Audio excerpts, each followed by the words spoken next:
Yo, what's going on, guys? Today's video is going to be about Nightmare's release of his debut album entitled Dreamverse. Nightmare hits the scene with his debut studio album. The producer, coming from the East Coast originally, raised in North Carolina, experienced a quick rise to fame in the early 2010s. Anyone who was in the EDM scene could probably remember his name popping up around like 2015, 2016 or so. He hit my radar back in 2015, and I can remember the exact moment to this day. I remember I was watching the live stream of the Ultra was happening at the time, and I was watching the live stream of Jack U's set at the festival that year. And there was this moment where Skrillex threw on this absolute banger. I was enamored with the tune, and I later found out that it was the song Street, one of Nightmare's singles that had recently been released at the time. That same year, Nightmare went on to sign with Diplo's own record label, Mad Decent. Nightmare has put out strong singles and collaborations over the years, I think cementing his place in the contemporary EDM scene. I feel like a formal album was long overdue for Nightmare, and I know he has said this at live shows if you've caught him at his latest tour, and the time has finally come. Dreamverse is a total of 13 songs sitting at a runtime of about 30 minutes. As always, I'll be offering my thoughts and highlights, track by track, of course, starting with the first, entitled Intro.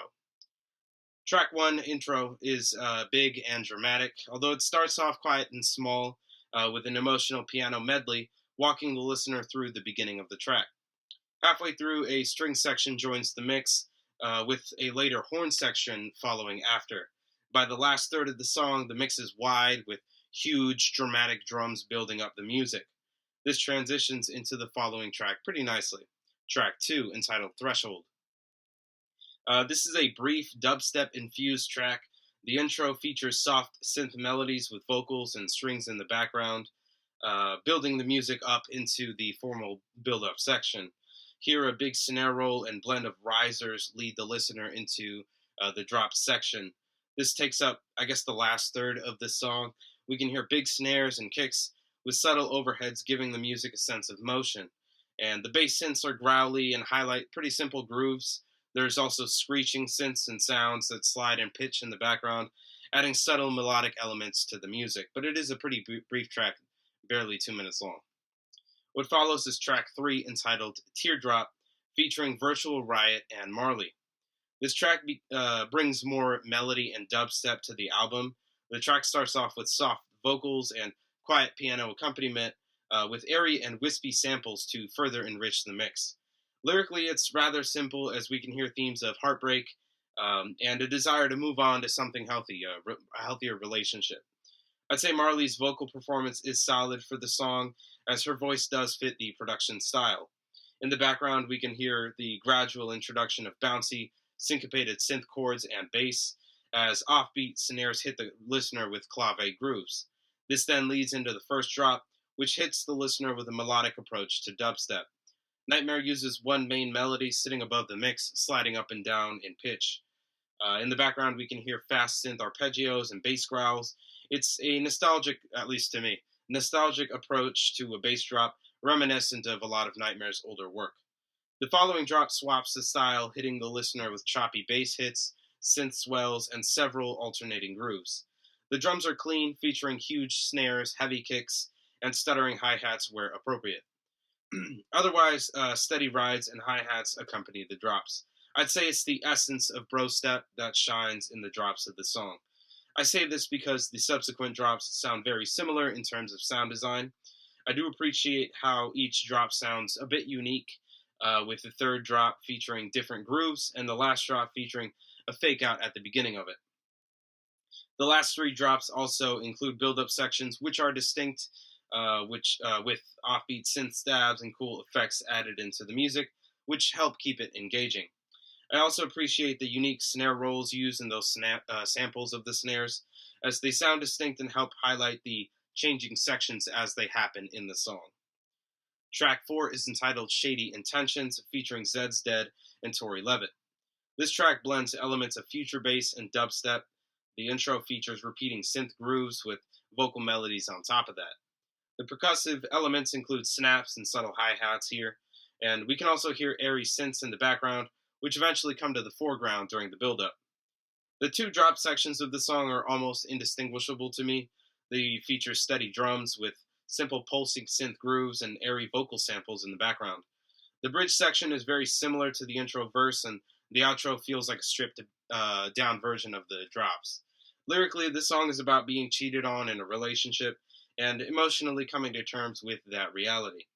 Levitt's vocal performance brings sleek pop energy to the song. I'd say it's a decent performance, it's pretty okay. I think the lack of variety in the song unfortunately makes it almost forgettable, which is a bit of a shame because I am a fan of both Nightmare and Zed's Dead, but I just don't know that the song is anything to really write home about. It's okay. It's serviceable.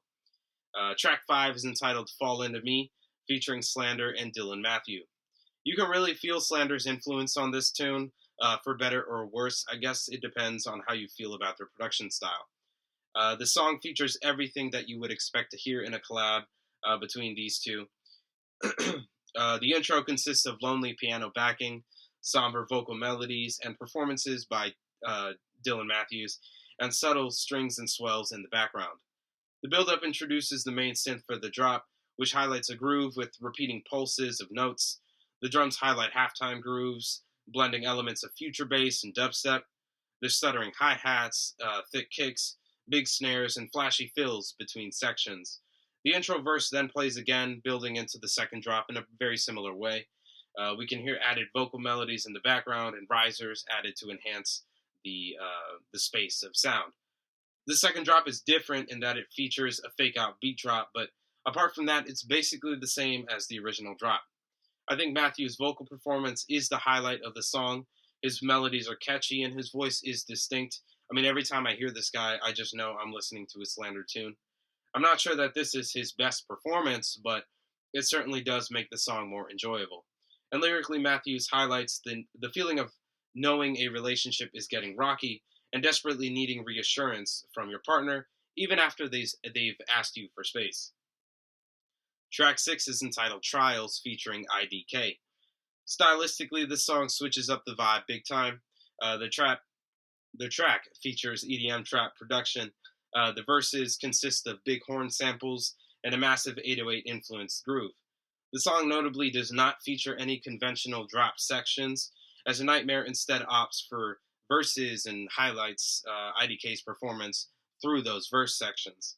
I respect this decision as it makes the song a lot more accessible for music listeners who just aren't into the big EDM drops and electronica. And lyrically, IDK speaks on being on a higher level than his peers, as if he's flexing his struggle and highlighting his progress in life. The music also showcases subtle elements of electronica, such as the bass synth growls, which are used minimally, and I'd say the mix works for me. A nice change of pace for the album. Although I must note, the album does undergo a significant shift in tone from here on out, which you can hear in the following tracks. Track 7 is entitled The One, featuring Clax. This is a bright track, bringing some nice electro sounds and melodic dubstep energy to the album. The intro hits the listener with bright vocal melodies, airy guitar chords, and subtle synth chords. This quickly builds into the first drop, hitting the listener with a sleek synth melody. It's a beautiful timbre, and the melody is very strong. I'd say a very nice, solid melody. It just works very well. The drums feature stuttering hi-hats and steady kicks and snares. This more subdued approach to the percussion works well, since it allows for the listener to savor the rich timbres and synths in the song. The following verse and build-up are similar to the intro of the song. However, this section differs as the drum fills lead directly into the drop, featuring more of an overt build-up, more obvious, with steady overheads highlighting the halftime groove that the listener is familiar with in the song. We hear the drop one more time, and the music breathes during the outro, as we can hear the drums and repeating synth grooves, with those eventually fading out, and the guitar chords gradually becoming more quiet until all of the song has completely faded out. Lyrically, it is a simple song as we hear themes of desire and wanting to engage in romance with another, even if the future outcome of that bond is uncertain, murky, hard to predict. It's highlighting the risk that one accepts when engaging in romance. Track 8 is entitled Atmosphere, featuring Upsal. This is a brief and solid pop EDM tune. Similar to the track with IDK, there's no drop sections here, not conventionally at least, as Nightmare instead provides production that complements Upsal's performance. The intro gets the song off to a slow start with an interesting filter on the mix that makes everything sound slightly out of focus. We can hear vocal melodies and bright synth accompaniment with the steady drums in the background that feel pop influenced in their execution. Once everything does come into focus, we enter the verse section and the chorus.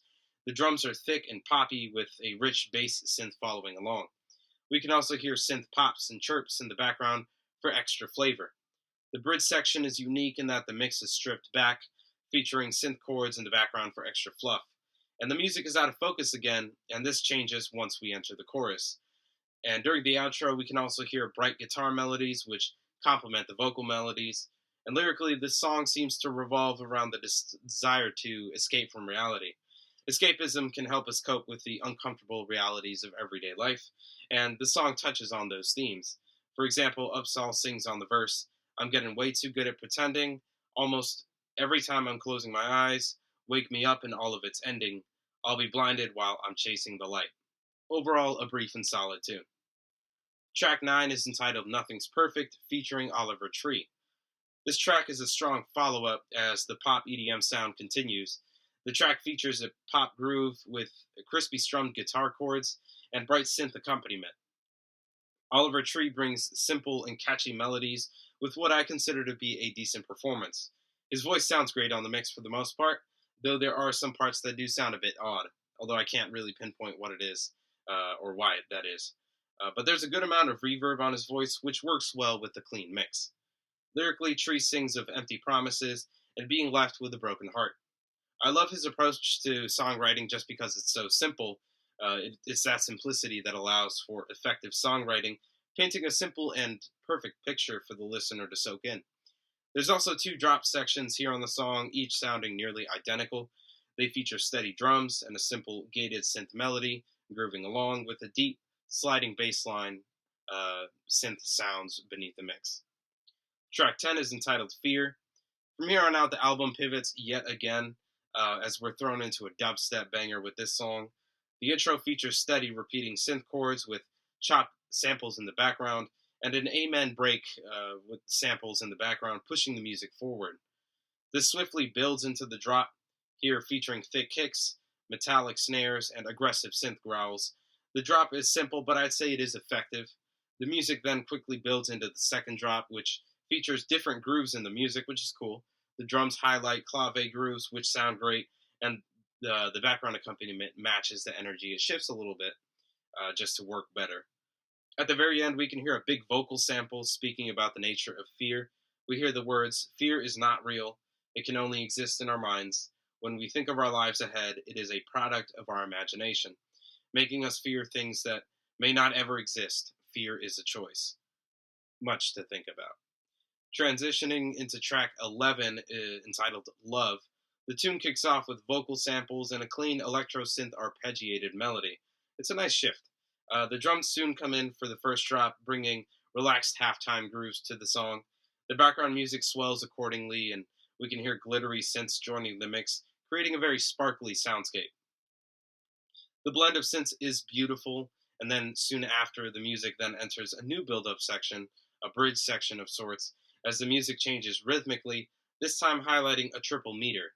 It is an interesting shift which then carries into the second subdued drop as the synth grooves and subtle melodies continue to hit the listener with triplet stabs.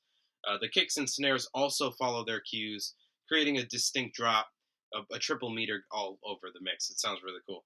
The outro fades everything out, leaving the listener with only the lonely and quiet piano chords to listen to. What follows is track 12, entitled Another Dose. This song brings some drum and bass to the album, the bright and vocally centered kind of drum and bass. We can feel it at the intro as the quiet drum grooves usher in syncopated piano chords and bright synth stabs for extra flavor. The vocal samples carry their own melodies, full of reverb and delay as they float way above the mix. The first drop is smooth, accentuating the syncopated grooves. Uh, the drums are steady, featuring layered overheads, and I enjoy the snare a lot. The middle section allows for the synth counter melodies to breathe nicely, and soon we enter the next build up section. The synth stabs swell rather well, and soon we're hit with another smooth drop. I enjoy the eventual change in groove towards the end of this drop section, as we can feel a halftime drum pattern shining through, altering the energy in a pretty big way. The song winds down quickly after this and bleeds well into the concluding track. I mean, it transitions seamlessly. Track 13, aptly titled Outro. Featuring a blend of synth strings and piano chords, the outro highlights the same tonality as the previous track, although I can sense some changes. I'm not sure if it's new chord progressions or what exactly it is, but it feels like an extension of the previous song. The music gradually winds down, leaving us eventually with a soft, percussive synth timbre walking the listener towards the end of the album. It almost sounds like a box or some type of timbre like that. The bright melodies do allow for the album to end on a very pleasant note, almost as if it were echoing the way the album began. Overall, I'd say this album is a mixed bag to me. Tonally, the music shifts in many different directions, which can be both a strength and a weakness. The advantage that I see is that you're more likely to find at least one song here that you will enjoy, no matter what style of electronica you're into, or even if you're not into electronic music, you might find at least one track here that you enjoy.